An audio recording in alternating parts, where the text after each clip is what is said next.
Yo, this is Richie Mack, the Travel OG. I want to give a special shout out to Dante from Dontaesboxingnation, letting me put y'all up on game here in Thailand. Check this out. What up, y'all? It's your boy Sheik Luch, LOXD Block. Listen, I need to shout out my homie Richie Mack, man, out there in Thailand. Yo, the bikini babes of the week. Richie Mack, you the Travel OG, King. Sheik Luch tapping in. We got to get the lots for the golf tournament we having in Thailand. Pattaya City, to be exact.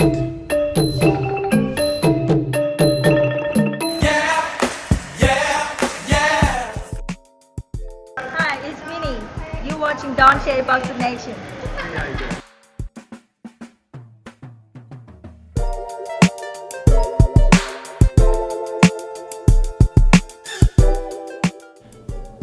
He's fighting guys I don't want to see anymore. And again, I'm not knocking Plant. I'm glad he got $10 million. Not knocking Billy Joe.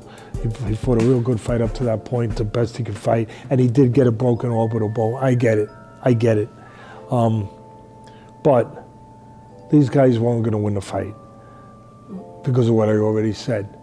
I don't want to see them anymore.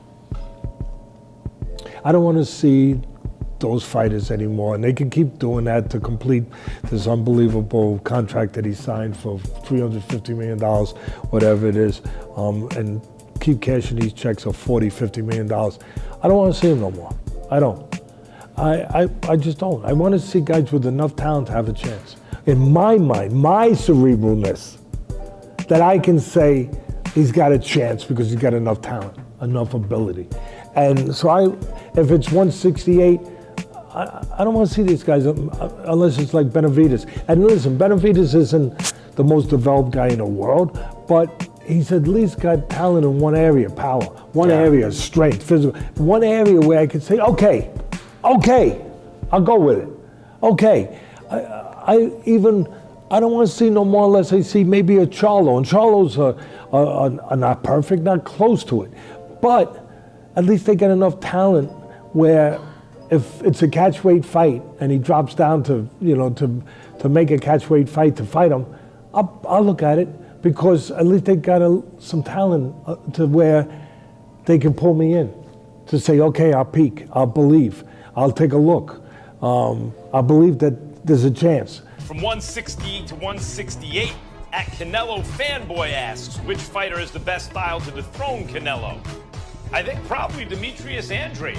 I mean, Canelo may be the best middleweight in the world. I'd love to see Andrade get a shot. The guy can box, he's long, he's trouble for anybody. Canelo got to stop picking his own opponents, man.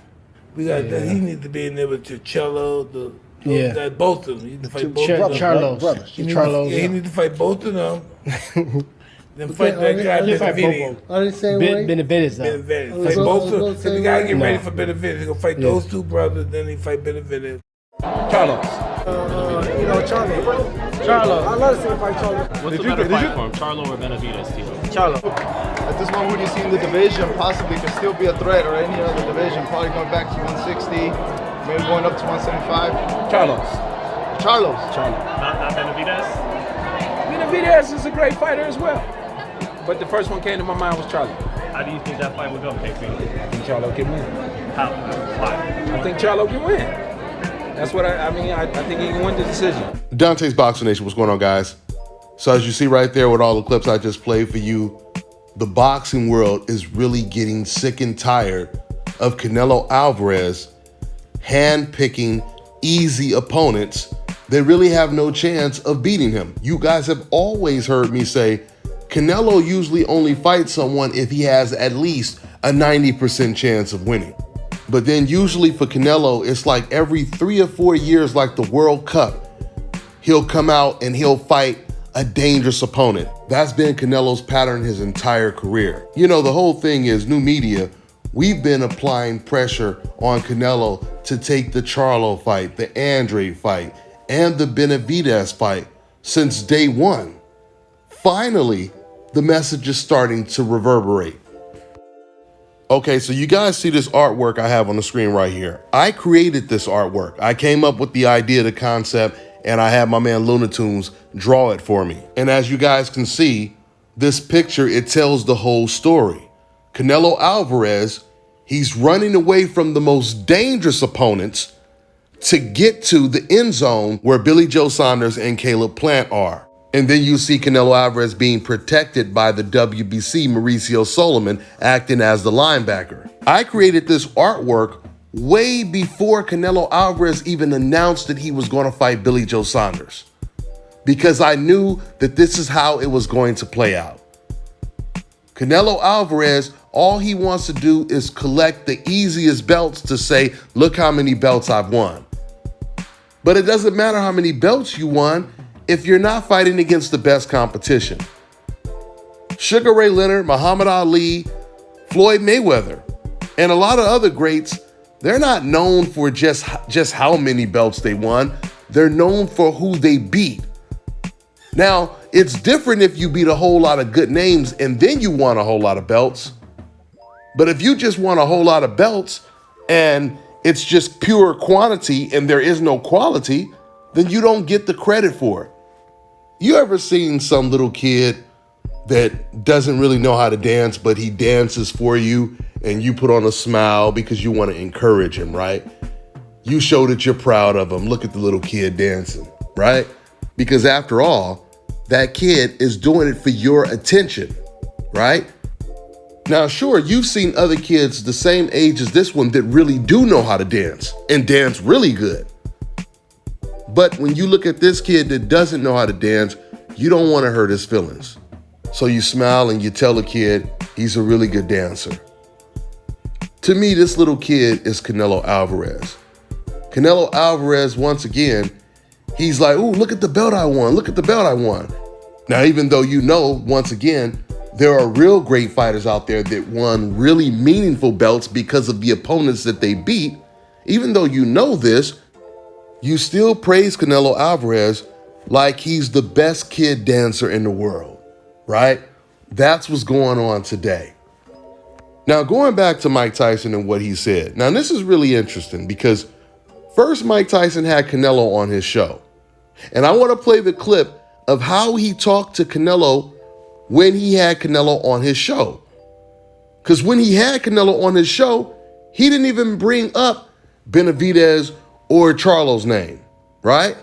But he was implying that Canelo Alvarez keeps fighting soft touches and how he needs to fight better competition. But Mike Tyson, he was just asking him, he was like, so who you want to fight? Matter of fact, let me go ahead and play the clip. I was at your last fight, man. This guy, the guy didn't come and killed him, man. He went there to make a payday. No, la verdad es que tenía que enfrentarlo para hacer la meta que tenemos, que es unificar en las 168 libras, pero tenemos esta pelea en mayo que es con Billy Joe Saunders, un gran peleador, y pues seguir colectando los cinturones en las 168 libras. Yeah, he said he it was a mandatory fight for him, and then now he's up to bigger. Now he's going to move up to 168 pounds and beat up with Saunders, and he's looking to just collect more belts and more gold to his resume. So the question is, why didn't Mike Tyson mention David Benavidez's name and Charlo's name when he had Canelo right there in his face? Because later on, that's when Mike Tyson rather, that's when he said, man, Canelo, he needs to stop picking his opponents. He needs to fight the Charlos and David Benavidez. So why did Mike Tyson do this? It goes back to what I told you guys a couple videos ago. A lot of these fighters, especially the black ones, they will praise whoever the majority of fans and old media is praising, because they don't want to deal with the backlash from the racist fans that exist, which are the majority of boxing fans, unfortunately. That's why it was really weird, because when Mike Tyson was interviewing Canelo, it was almost like Mike Tyson was intimidated, like he was being intimidated by Canelo. Because remember, when Mike Tyson, when he interviewed Teofimo Lopez, when he interviewed Ryan Garcia, he told them straight up, man, you need to be fighting against, he told Ryan, you need to be fighting against Tank. He called Tank up right in front of Ryan. He did the same thing with Teo, told him, you need to fight Devin Haney. When you guys gonna fight? It should be the next fight, right? And then he called up Devin Haney in front of Teofimo. Why he didn't do this with Canelo? How come he didn't call up Charlo, call up David Benavidez? How come he didn't say to Canelo, You need to fight these guys. It should be the next fight. You need to stop handpicking your opponents. He didn't do it with Canelo because Canelo is considered the boxing golden boy right now. See, when it comes to Ryan Garcia and Teofimo, they're trying to get on Canelo's level, but they're not there. And that's why Mike Tyson, he felt more comfortable putting pressure on them, but not Canelo. I sense Mike Tyson, like I said, he looked like he was uncomfortable when he was asking these questions, when he was saying, because there was also another part where he's asking Canelo. Matter of fact, let me play the clip. One of the champions. Yes, es campeón, no? Yeah, he's a champion for the WBO. Yes, he's cool. From So who's from gonna be England. around the beach and no one can, what is this gonna be hanging out? Who you gonna fight? You move up to 78, 75? No, it's difficult to go too much way up. It's difficult for What me. about 60? Will you fight at 60? 168. Only 68? 168 is my way now, and I feel good. I feel in my best moment, so I feel like anybody can beat me right now. Now, so who do you got to fight out there? Who do you want to fight? Anybody. You don't have nobody on the list? I'm just gonna fight the best fighter out there. Who's that? I'm gonna fight with Billy Joe Saunders. He's one of the best in 168. Now, see, if you listen to what Mike Tyson is saying, how he asked the questions, he's really saying the same things that you heard Teddy Atlas say. And he's indirectly saying the same things that you guys always hear me say. He's saying to Canelo Alvarez, these guys you're fighting are weak. When are you going to challenge yourself? You heard him when he said, are you going to move up to 175? Are you going to move down to 160? Because Mike Tyson understood that's where the challenges would be. But then he also knew about David Benavidez, and I thought that was also funny. When Mike, he asked Canelo, who do you want to fight? And then Canelo Alvarez, he said he wants to fight the best. Mike Tyson said, who's that? And then Canelo says, well, Billy Joe Saunders is one of the best, right? But he makes sure not to mention David Benavidez's name, but neither does Mike Tyson, which once again doesn't make any sense at all to me because, like I told you guys, after that interview, he let it all spill out. He said he needs to stop handpicking his opponents and he needs to fight David Benavidez and the Charlo brothers. Like I said, I guess because of Canelo's status, Mike Tyson was afraid to just come straight out and say it the way he did when he was talking to Ryan Garcia and Teofimo Lopez. I wish he would have did the same thing in this situation. He has the platform for it, and it would have put even more pressure on Canelo to step up in competition. But right now, I mean, there's really no more options in terms of super easy opponents to fight, and there's a lot of pressure on Canelo right now to fight either David Benavidez, Jamal Charlo, even Demetrius Andrade, or move up to 175 and fight Bivol or Beterbiev. It's going to be really interesting to see what direction Canelo Alvarez is going to go with all this pressure on him. Now, I'm going to close out with once again responding to you fans that always try to say that Canelo is doing the same things that Floyd Mayweather did. If that's the case, when is he going to start fighting guys that are naturally bigger than him, that have power?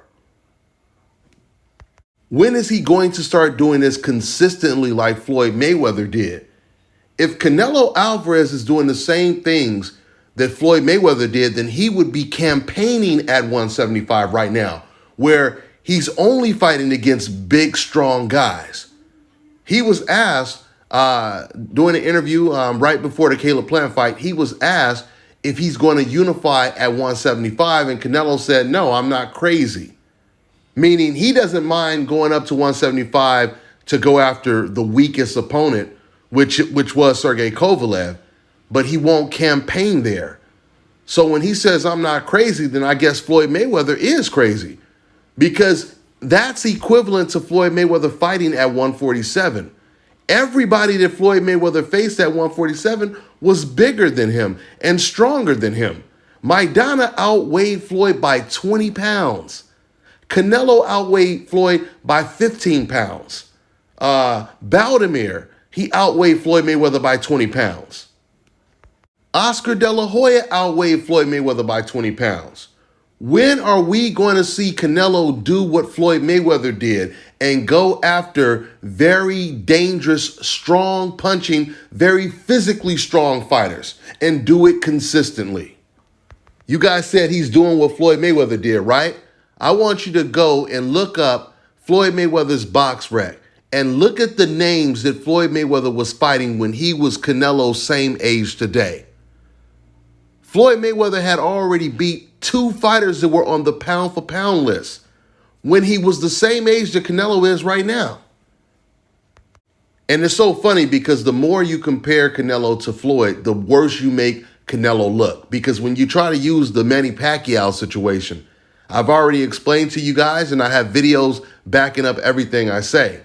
Freddie Roach himself, he said it on my interview. I interviewed Freddie Roach and he admitted that it was Manny Pacquiao's fault the fight never took place in 2008 when it was supposed to take place originally. He admitted it was because Manny Pacquiao did not want to take the test. Did you guys know that Floyd Mayweather agreed to all of Manny Pacquiao's demands when they were negotiating that fight? So once again, when you say Canelo's doing the same things that Floyd did, then how come Floyd didn't agree to all the terms and try to make a Jamal Charlo fight years ago? A Demetrius Andre fight years ago? How come he didn't start negotiating like Floyd did with Manny Pacquiao? Canelo, he has never negotiated with the Charlo brothers or Demetrius Andre. He's never negotiated with David Benavidez, right? And when you guys try to say, oh, well, that's BS. Jamal, he turned down the fight. Just ask his brother. His brother said it, right? I ask you this simple question. If Jamal Charlo, who was the mandatory for Canelo's belt, if he turned down a title shot, how did he end up with Canelo's belt? Just answer that question. And if the mandatory turned down the fight, why would the champion vacate his belt? There's only one way you can explain it, and that's by telling the truth, which Canelo, he vacated his belt to avoid his dangerous mandatory. Oh, but he fought the mandatory when it was Yildirim though, right? We know what time it is, don't we? When Floyd was at 135, he was one of the most avoided fighters in boxing. Floyd Mayweather was avoided more than Demetrius Andrade and Devin Haney are today.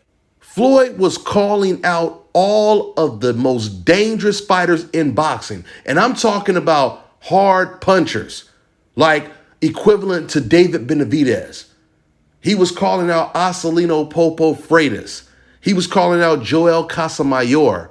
He was calling out Nassim Hamed, Kashta Zoo. None of these guys wanted to fight him. None of them wanted to fight him. Now, Kashta Zoo, I think he was interested, but he ended up getting stopped by Ricky Hatton, and that's why Floyd ended up stopping Ricky Hatton. So my point is, if Canelo is doing everything Floyd did, how come he's not calling out the most dangerous fighters? Has Canelo ever done this in his career? The only fighter Canelo has ever called out outside of Billy Joe Saunders, Plant, and Sergey Kovalev, the only other fighter he called out was Floyd Mayweather. And he called him out because it was a win-win situation. He's fighting a guy who's way smaller. He knew he was going to rehydrate all the way up to 185. And honestly, he thought talent would not matter because he was so much bigger than this guy. He felt, I don't care how talented this guy is.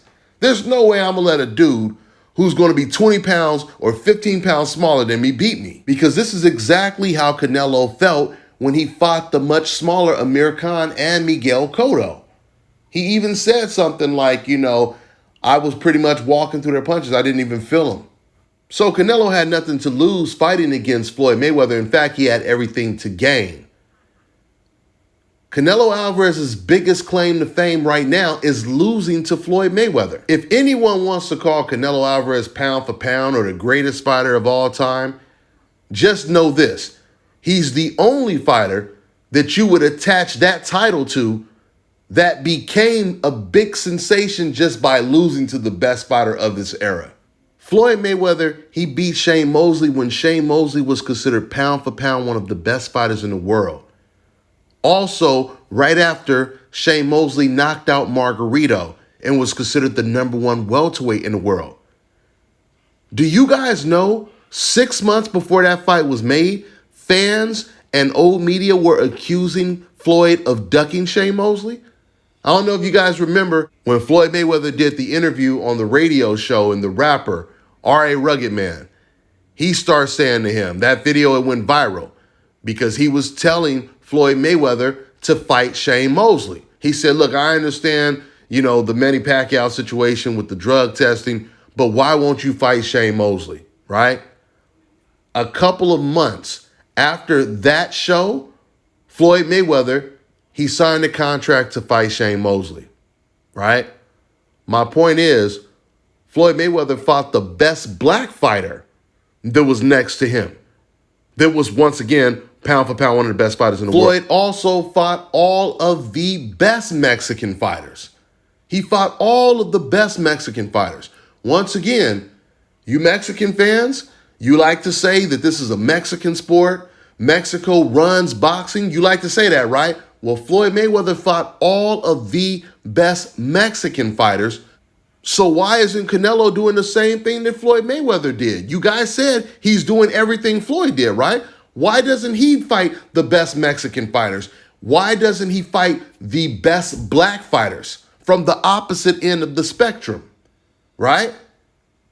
When Canelo Alvarez grew up, he seen a lot of his favorite Mexican fighters losing to black guys, right? From Chavez Sr. to Oscar De La Hoya to Marco Antonio Barrera, Juan Manuel Marquez, Fernando Vargas.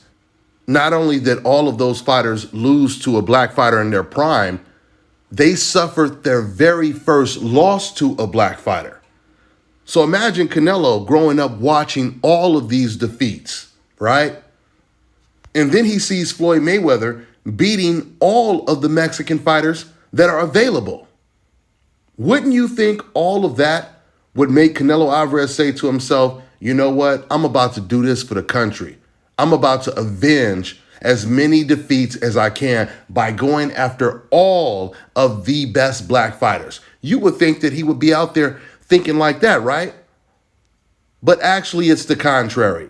Canelo feels there's too much pressure on him when he's fighting against a dangerous, undefeated black fighter. And this is the reason why, once again, he will wait until one of them looks extremely vulnerable. Then he'll have the confidence to get in the ring with them, which is why I truly believe that Canelo Alvarez may actually end up fighting against Jermall Charlo next. And I don't care how bad Charlo looked, I still want to see the fight.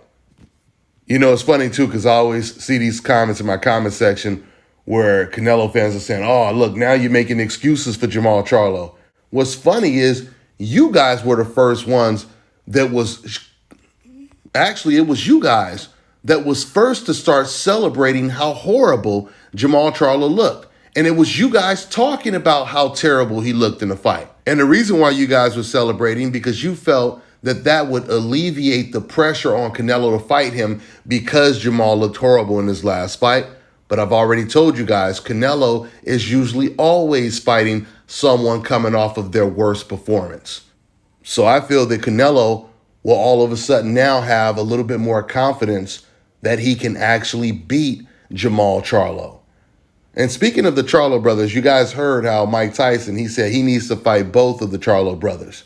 The funny thing is, there was a time when both Charlo brothers was calling out Canelo at 154, one of the deepest divisions in the sport, which is why Canelo had no interest in unifying and becoming undisputed at 154. He started thinking about, once again, all of the fighters he looked up to that lost to fighters that looked like Demetrius Andrade and the Charlo brothers. So with that being said, man, I'm going to go ahead and wrap this video up. Like I said, the pressure is on. I truly believe that it's going to be very difficult for Canelo not to take a dangerous fight when he comes back in May. Let's see if I'm right. That's all I got for now, guys. I'm on to the next one.